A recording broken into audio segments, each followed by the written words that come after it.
اسے میں ایک اور مثال سے آپ کو سمجھاتا ہوں. ذرا تصور کریں، آپ ریت کا ایک ذرہ لیتے ہیں اور اسے لال رنگ یعنی ریڈ پینٹ کر دیتے ہیں، ریت کے ایک ذرے کو. پھر آپ پوری زمین کو ریت سے بھر دیتے ہیں. صرف ساحل سمندر نہیں بلکہ یہ پورا سیارہ زمین کو، ارتھ کو ریت کے نیچے دبا دیتے ہیں. اس کے بعد آپ پورے نظام شمسی یعنی ہمارے پورے سولر سسٹم کو بھی ریت سے بھر دیتے ہیں. اور پھر آپ پوری قابل مشاہدہ کائنات یعنی آبزرویبل یونیورس کو ریت سے بھر دیتے ہیں. 93 بلین لائٹ ایئرز، اربوں کہکشائیں، سب کی سب ریت کے ذروں سے بھر دیتے ہیں. اب آپ ایک آدمی کی آنکھوں پر پٹی باندھتے ہیں اور اس سے کہتے ہیں کہ ریت کے اصلاح میں دودھ کائنات میں ہاتھ ڈالو اور صرف ایک ذرہ اٹھاؤ، اور شرط یہ ہے کہ یہ وہی لال رنگ کا ذرہ ہو جو کائنات میں کہیں بھی ہو سکتا ہے. بند آنکھوں سے اس بات کا امکان کہ وہ شخص آنکھوں پر پٹی باندھ کر اس پوری کائنات میں سے بالکل وہی ایک لال ذرہ اٹھا لے گا ایک ہی ٹرائی میں، وہ تقریباً ایک کے مقابلے میں 10⁻90 ہے. ذرا سوچئے، ریت کے اس ایک ذرے کو اتفاقاً چن لینے کا امکان پینروز کے نکالے گئے کائنات کے فائن ٹیوننگ کے نمبر سے بہت چھوٹا ہے. اس کے سامنے یہ نمبر بھی چھوٹا ہے. تو کیا کوئی بھی ذی شعور انسان اس کائنات کے اس قدر نپے تلے، اس قدر فائن ٹیون اور بے عیب نظام کو محض ایک اندھا اتفاق مان سکتا ہے؟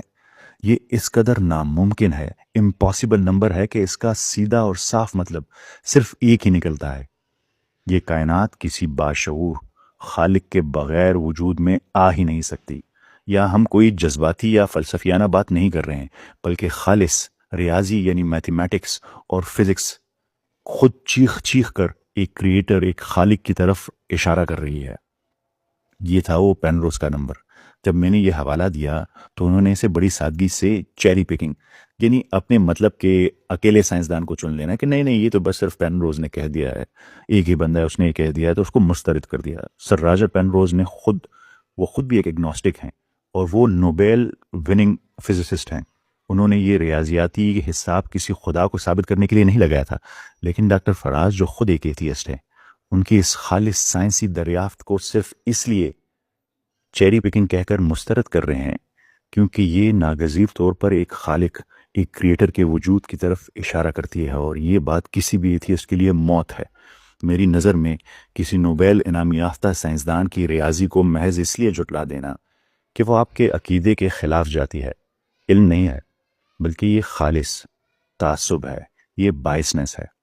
میرا مقصد آپ کو یہ بنیادی منطق سمجھانا تھا کہ جس طرح ایک عام سی مشین، کوئی بھی عام سی مشین لے لے، موبائل لے لے، کمپیوٹر لے لے، بغیر کسی بنانے والے میکر کے خود بخود وجود میں نہیں آ سکتی، تو اتنی عظیم الشان کائنات کے پیچیدہ لاز آف فزکس، جس کا میں نے آپ کو یہ روجر پینروز نمبر بھی دیا، کہ اتنا ناممکن ہے، بغیر کسی باشعور خالق کے بلائنڈ چانسز سے کیسے سیٹ ہو سکتی ہے، یہ کیسے بن سکتی ہے؟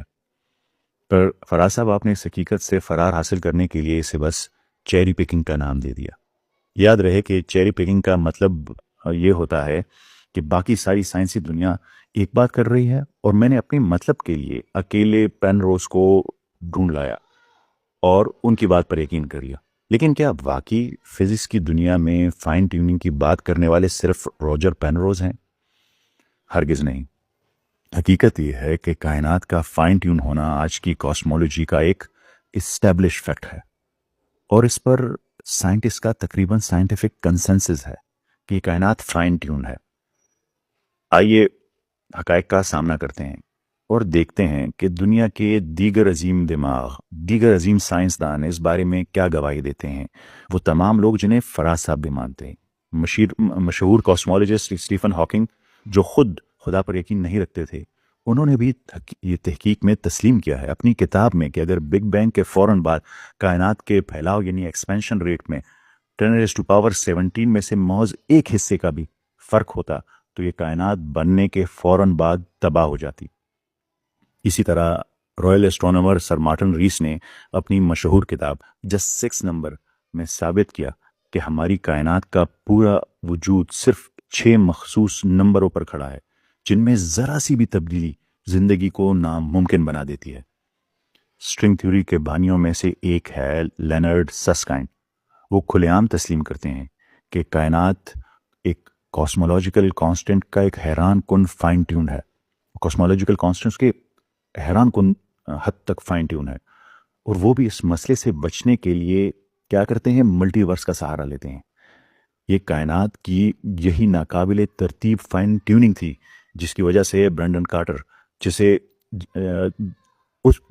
جیسے فزسسٹ کو مشہور اینتھروپک پرنسپل متعارف کروانا پڑا، جن کا ذکر فراز صاحب نے کیا، تاکہ سائنسدان اس حیرت انگیز ڈیزائن کی کوئی نہ کوئی توجیہ پیش کر سکے۔ ان کے پاس اس کا کوئی جواب ہی نہیں تھا تو اینتھروپک پرنسپل بنا لیا۔ یہ گواہیاں صرف چند فزسسٹ تک محدود نہیں ہیں۔ فریڈ ہوئل وہ مشہور ماہر فلکیات ہیں جنہوں نے سب سے پہلے بگ بینگ کی اصطلاح متعارف کروائی تھی، وہ تھے فریڈ ہوئل۔ وہ برملا اعتراف کرتے ہیں کہ کاربن ایٹم کے بننے کی اس پیچیدہ اس کمپلیکس ترتیب کو دیکھ کر ان کا اپنا ایتھیزم اور ان کی بنیادیں بری طرح ہل گئی تھی۔ ان کا مشہور قول ہے کہ حقائق کا سیدھا سا مطلب یہ ہے کہ کسی سپر انٹلیکٹ نے فزکس، کیمسٹری اور بایولوجی کے قوانین کے ساتھ چھیڑخانی کی ہے، یہ اس کے بغیر پاسبل ہی نہیں ہے۔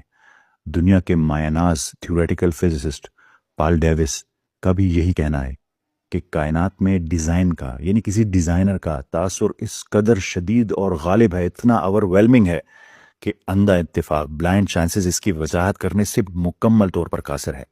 یہاں تک کہ کرسٹوفر ہیچنز جو ایتھیزم کے سب سے جارحانہ اور کٹر حامیوں میں سے ہیں، وہ سب سے بڑے ایتھیسٹ میں شمار ہوتے ہیں، وہ بھی اپنی زندگی کے آخری حصے میں متعدد بار یہ تسلیم کرنے پر مجبور ہو گئے کہ بلا شبہ فائن ٹیوننگ کا نظریہ خدا کو ماننے والوں کی سب سے طاقتور دلیل ہے، یہ ان کے پاس سب سے اسٹرانگ آرگومنٹ ہے، یہ فائن ٹیوننگ والا۔ آکسفورڈ یونیورسٹی کے professor of mathematics doctor John Lennox اس سائنسی حقیقت کو یوں بیان کرتے ہیں کہ ہم اپنی کائنات کے بارے میں جتنا زیادہ جانتے جا رہے ہیں، ایک خالق کی، ایک کریٹر کے وجود کا نظریہ اتنی ہی تیزی سے سب سے بہترین اور مستند سائنسی وضاحت بن کر ابھر رہا ہے کہ ہم جہاں بھی جاتے ہیں تو ہمیں لگتا ہے کہ کوئی کریٹر ہے۔ یہ ایک سائنٹسٹ کے الفاظ ہیں کہ یہ کائنات اب تک کا سب سے بڑا معجزہ ہے، ایک ایسا معجزہ جو ناگزیر طور پر اپنے سے باہر کسی ایسی ہستی کی طرف اشارہ کر رہا ہے جس نے اسے تخلیق کیا ہے۔ اور یہ سلسلہ صرف پرانے سائنسدانوں تک محدود نہیں ہے، بلکہ جدید ترین ریسرچ بھی اسی طرف اشارہ کر رہی ہے کہ یہ کائنات ایک نشانی ہے کریٹر کی، ایک ڈیزائنر کی۔ حال ہی میں 2025 میں Harvard Smithsonian center for astrophysics کے ڈاکٹر ویلی سون نے فائن ٹیوننگ کی بنیاد پر خدا کے وجود کے لیے، کسی کریٹر کے وجود کے لیے ایک باقاعدہ میتھمیٹیکل آرگومنٹ پیش کی ہے۔